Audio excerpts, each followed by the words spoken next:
السلام علیکم۔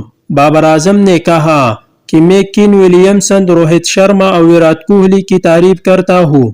وہ حالات کی سنبھالنا اور کنڈیشن کو اچھی طرح پڑھنا جانتی ہے، اسی لیے وہ بہترین ہے۔ مجھے واقعی یہ پسند ہے کہ وہ مشکل وقت میں ٹیم کی رہنمائی کیسی کرتی ہے۔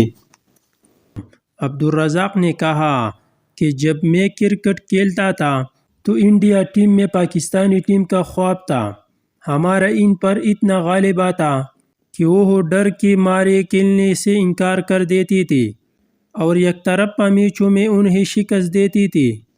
عماد وسیم: پاکستان ٹیم کا کپتان کون ہے؟ ہم اور کس پر تنقید کریں؟ جب بھارت ہارے گا تو روہت شرما کو تنقید کا نشانہ بنایا جائے گا۔